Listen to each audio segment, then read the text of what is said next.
Hello everyone, this is part 9 of What If Naruto Left Konoha and Goes to Sunagakure, and I hope you guys enjoy this video and to like, to subscribe, to share, and check out the playlist. To see more, comment down below. Now let's start the intro. They call me a god. They call me a god. They call me a god. Join my membership, the perks are great. It's in the description. Be sure to like and subscribe, it gives me more motivation. Enjoy. Temari eyeballed her date from across the table, totally oblivious to the rest of her surroundings. Naruto slowly chewed his food, trying to draw out a little more time before she began to bombard him with questions. Out of the corner of his eyes, he saw her assume her cute, pouting pose, as he dubbed it. She leaned both elbows on the table and rested her chin on her cradled fingers, while smiling sweetly and batting her eyelashes. She didn't say a word, but Naruto sighed and sat his fork down. You know, you're getting really good at begging like that. Perhaps we should transfer you to the interrogation department. No prisoner would be able to withstand that pouty look. She grinned and closed her eyes. I know. Now how about you tell me why there's an oversized rat in my family's home? He took a deep breath and pushed his plate away. This might take a while. As you know, his name is Sanzoku and he's a red panda. I signed the raccoon contract earlier today and became the first summoner for them in hundreds of years. They had their reasons for contacting me, but I won't tell you yet. I'd rather show you. When? Tonight. All right. So how have you enjoyed your first year here in Suna? Naruto smiled and took a sip of his iced tea. Temari, I love it here. This place has become my home more than Konoha ever will be. I love you guys. You treat me like a human being instead of a disease. It's a little dusty, but I can live with that. How about your class? How are they coming along? You should know. You hang out and watch whenever you're not on a mission. The class is great. Those kids have talent, some more so than others. But they're all coming along nicely. They all have the basics down to a science. So, what are you going to teach them this year? Naruto rubbed his chin and sat back in his chair. I think I'll teach them a few low-powered jutsus. I'm going to request a taijutsu expert come by and a genjutsu expert as well. I'm not very proficient in either of those. While I've come a long way in a year, my taijutsu is still abysmal compared to Lee's. Everyone's is abysmal compared to Lee's. Yeah, true, but my genjutsu ability is simply nil. I don't have any talent in it and these kids need every advantage they can get in the ninja world. If I can't give it to them, it's my responsibility to make sure that they get that education. Uzumaki Naruto, the poster boy schoolteacher. Never thought I'd live to see it become a reality. Me either. I mean, me, a schoolteacher. Who'da thunk it, you know. So when Asunad and Jirai are going to visit? They still don't know yet, but they're going to bring some of my friends with them to visit. Knowing Sunad, it'll be a surprise visit so she can see the look on my face. Now enough about me, how about you? How's your past year been? Temari cupped her cheeks with her hands and leaned on the table again. It's been pretty good. I've got a gourmet chef as a roommate and he's also a pretty good masseuse. My year was kind of routine except for when I hang out with him. I always have fun around him, but he keeps dating other women. Naruto grinned at the not-so-subtle jabs. Before he moved to Suna, he never would have taken Temari as a jealous person. Well, maybe this guy does that because a certain sandy blonde told him to date other women. Temari put on her own grin, hers a little more vicious. And maybe that guy should read, underneath, a little better. When a woman tells you to date other people, that's not what you're supposed to do. But this guy doesn't know any better, I'll bet. He just likes to have fun. Besides, he always comes back to his roommate, doesn't he? Yes, and he's a sweet guy, but it's like he doesn't notice me. Naruto frowned and sat his drink back down. Now Temari, you know that isn't true. Yeah, but I always have to make the first move. If this keeps up, it'll ruin the surprise I have for her. Temari, you know none of that is true. Now, we're almost through and I have a surprise for you. You can ask me one more question and then we'll leave, okay? She nodded and thought hard. As if struck by inspiration, she looked at him with bright eyes. What is the green? Naruto was taken aback by her abruptness and his mind fumbled for an answer. He hadn't expected that. Where did you read about the green? She blushed slightly and fidgeted in her seat. Well, to be honest, I didn't read anything about it. I kind of got bored waiting for you and flipped through one of your scrolls, but I didn't understand anything in it. What is the green? Naruto sighed and stood, offering his hand to Temari. It's better for me to show you. It's all part of what I was planning to do with you tonight.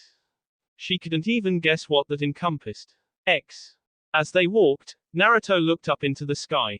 A full moon was out and he could make out the figure of Gaara on top of the Kazekage Tower. Old habits hard, after all.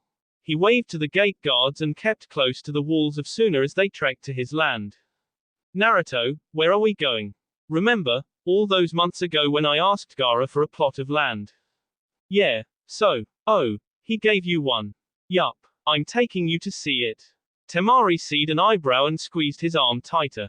If you've seen one sand dune, you've seen 'em all. No offense, but all the property in Suna is the same.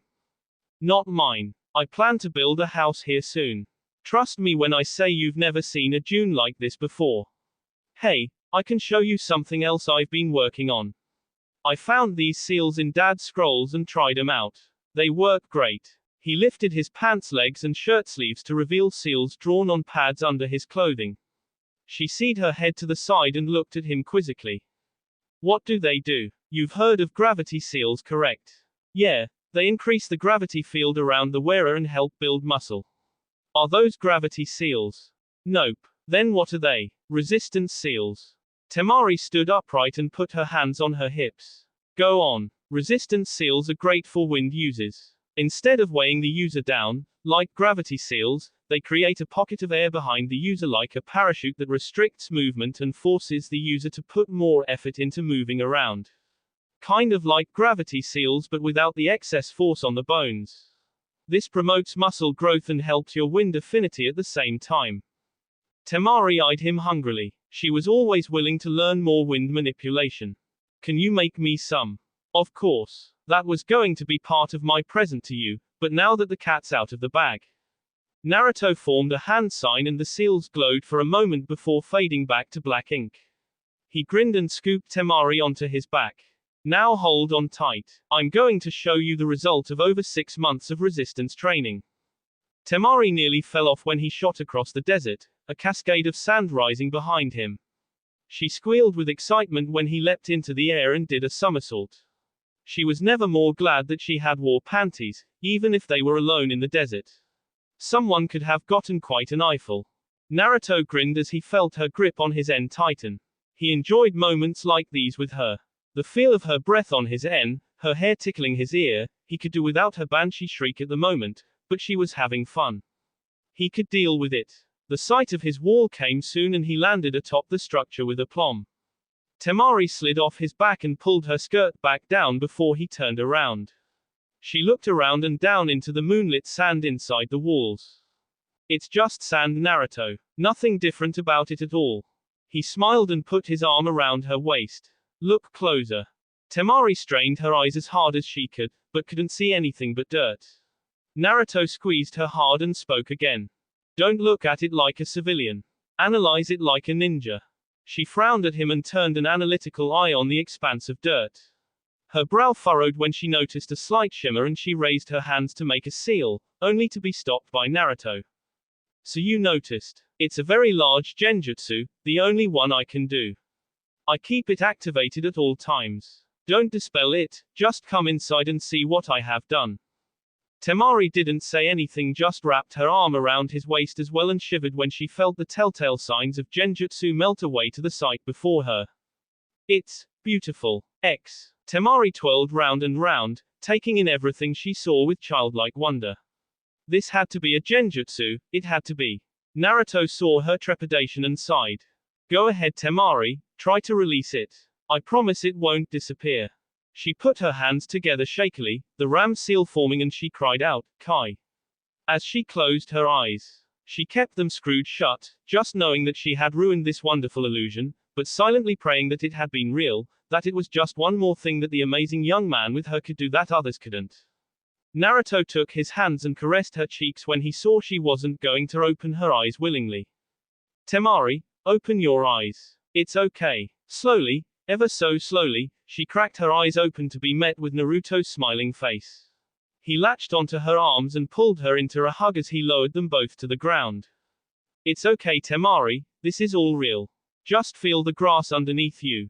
Temari kept her eyes glued to his as she groped the ground beneath her. Instead of sand, she grabbed a fistful of lush green grass and lifted the blades to her face, staring at them in awe. This shouldn't be possible. Sure it is. Watch.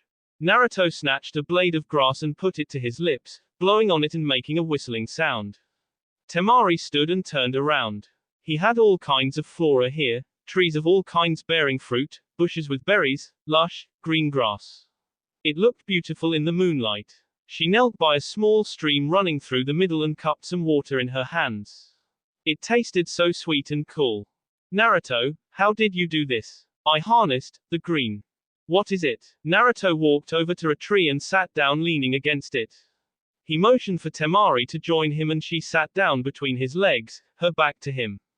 She made when she felt him begin to massage her sore en. Naruto knew how much she had been wanting a rub and decided to kill two birds with one stone. He only hoped that she would pay attention. He didn't want to have to explain this twice.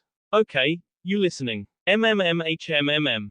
Good. Now then, the green is a force that doesn't follow any laws of jutsus. It isn't a jutsu per se, it is instead an ancient energy force that drives nature's need to grow. I don't know everything about it, but from what I know, it is extremely picky about who wields it, and several who have tried without its blessing have either been driven mad or have SD at its behest. Get all that? All right. I began to experiment with it a little over 9 months ago, small things at first. Just grass, flowers, a couple small bushes. As time went on and I became more proficient in it, I was able to use more and more until I covered the entire plot that I was given. So what do you think? It's beautiful, but what about a water supply? How do you maintain a creek through here without it drying up? Underground springs and river. I spent a lot of time rerouting them to run underneath the property. The creek is fed by a spring in a cave up the hill. It's actually a very mystical place. I'll have to show it to you in the daylight. Why only the daylight? Because it's a crystallized cave. Prisms throw light and color everywhere. Temari formed her mouth in a silent oh and resumed enjoying her rub. The boy had really scared hands. So what are you planning to do now? Will you show Gaara? Of course. I'm bringing you, him, and Kankuro out here tomorrow. If he likes it, I'll see if he wants me to start on other parts of Suna. Why wouldn't he? Naruto shrugged and wrapped his arms around her shoulders.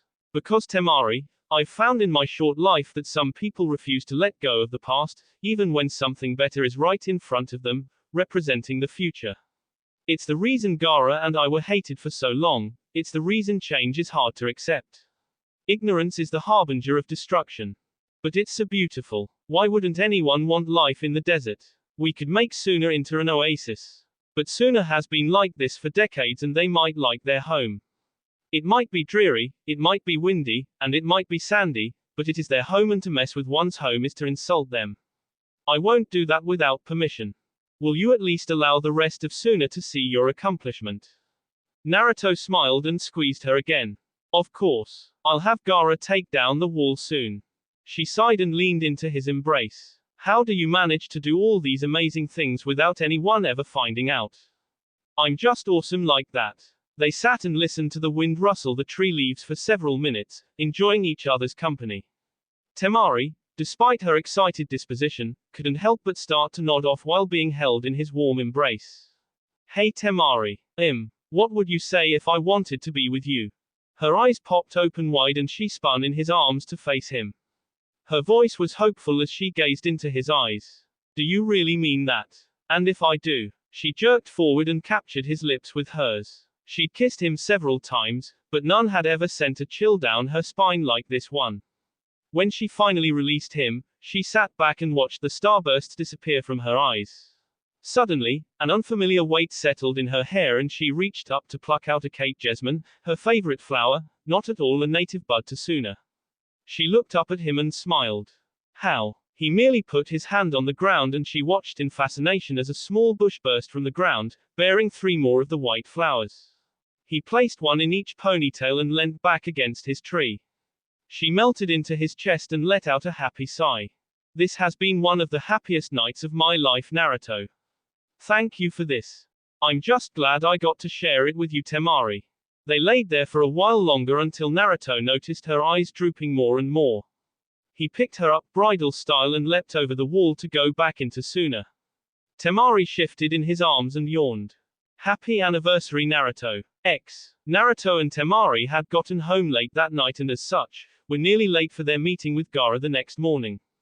As they rushed through the streets, Temari berated her new boyfriend. They stopped right outside the tower, where she continued lambasting him. We should have gone home after our date, but no, you just had to be romantic and ask me if we could go steady in a beautiful place.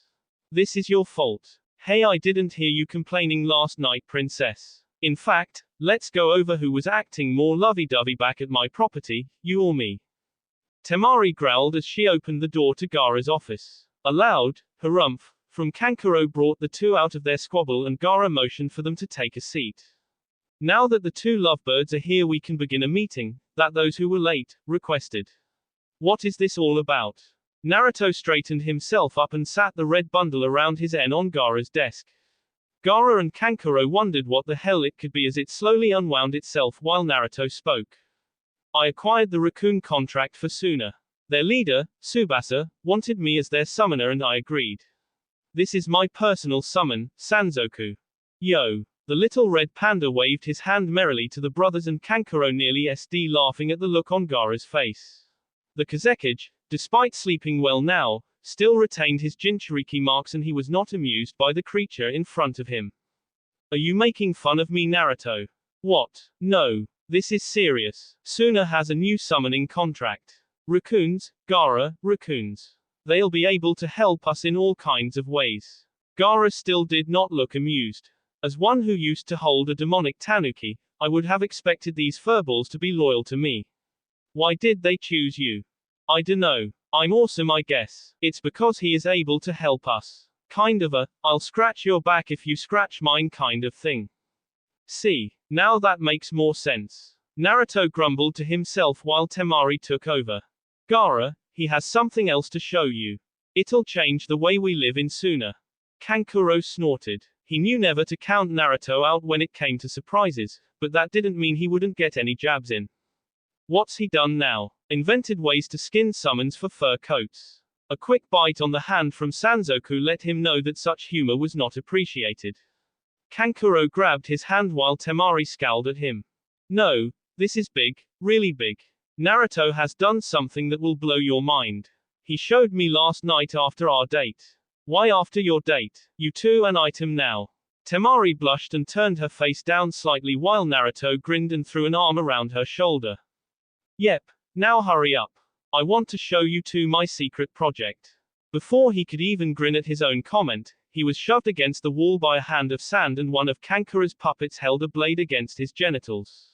Naruto scowled and bared his teeth at the two as they walked slowly toward him. Temari had her face hidden behind her hands. Those two did this to every potential boyfriend. Naruto, you are not to overstep your boundaries with my sister. What she says goes. Are we clear? Yeah, Naruto. If we find out you've been treating her wrong, I'll castrate you in the most painful way imaginable. You got that? Naruto just glared at the two. While he appreciated the concern on behalf of Temari, these two were his friends and he didn't expect them to act like this. Sanzoku. Right. The two brothers turned slowly when they heard the deep growling behind them and found a grizzly-sized red panda bearing its fangs at them. Kankuro backed away quickly while Gaara let his sand fall.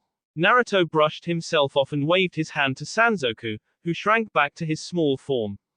Naruto grinned and threw his arms around Gaara and Kankuro's NS.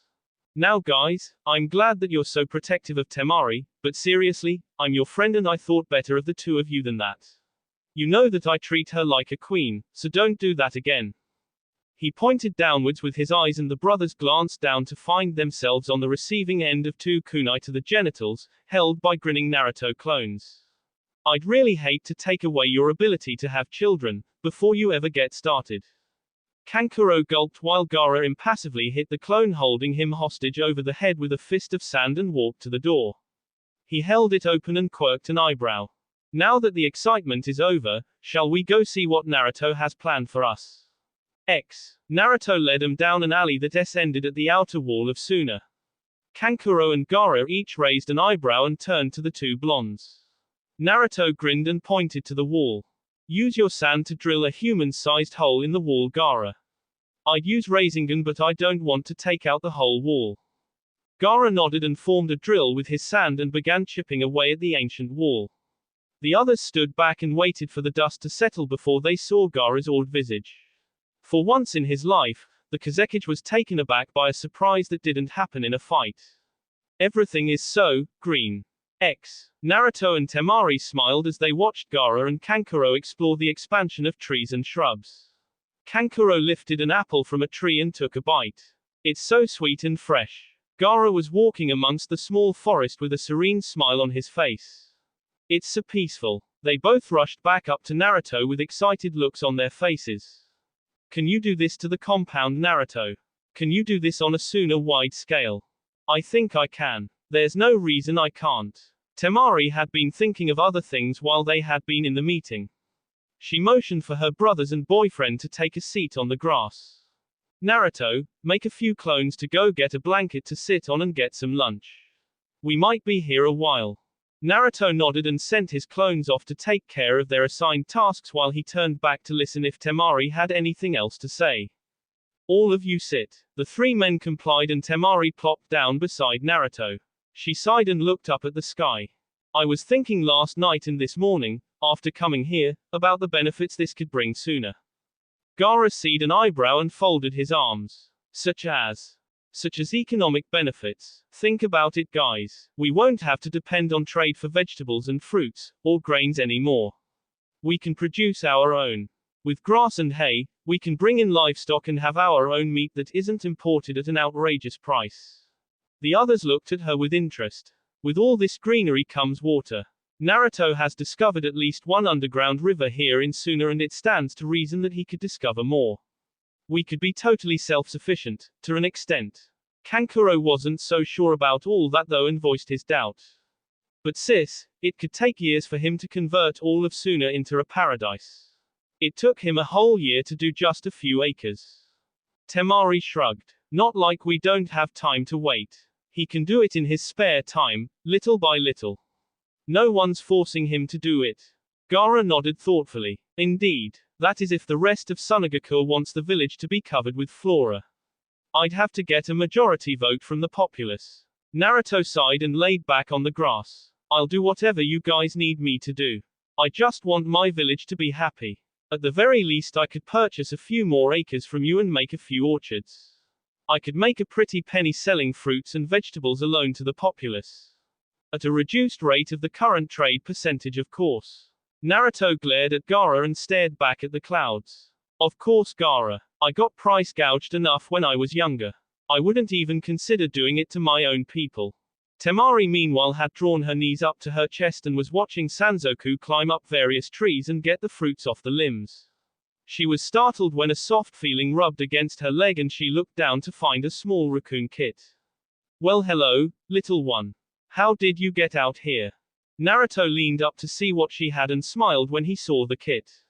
It must have been that small family that Tsubasa had said he would assign to live there, to see if the green was truly helping them. Go on and play with her, Temari. She won't hurt you. Her family lives in the caves on the hill. Temari giggled as the kit ran through her legs and rubbed against her, tickling her nerves. She caught the little ball of fur and held it down, poking its tummy, making it squeak in what she assumed was laughter.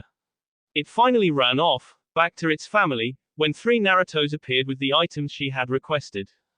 The rest of the day was spent discussing the plans for what to do with Naruto's newfound power and his ability to summon. They'd all left more refreshed than when they'd come. The Sand siblings had never had a picnic on the grass before and they rarely got to lounge in the shade of a tree. Gaara had never looked so peaceful as he slept, 2 of the raccoon kits curled on either side of him. Naruto grinned as he lay in his bed, remembering the events of the day. Sanzoku was curled up at the end of his bed, kicking his feet. Tomorrow was back to class and he had a surprise for his students. They'd probably never tried to walk on water before. Kate jessamines are a bush that my mother has out front of her house.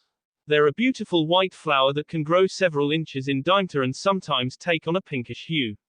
I don't know what the scientific name is or even if that is the real name, but that's what Mom calls them. And Mother knows best, or so she said.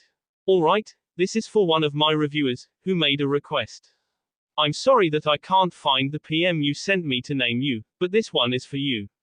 I thought it was hilarious, and sir, I have acquiesced.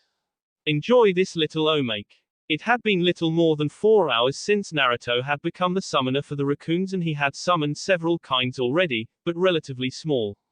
He wiped his brow and stared up into the sky. He needed to get back soon to see Temari. One last time before I head in.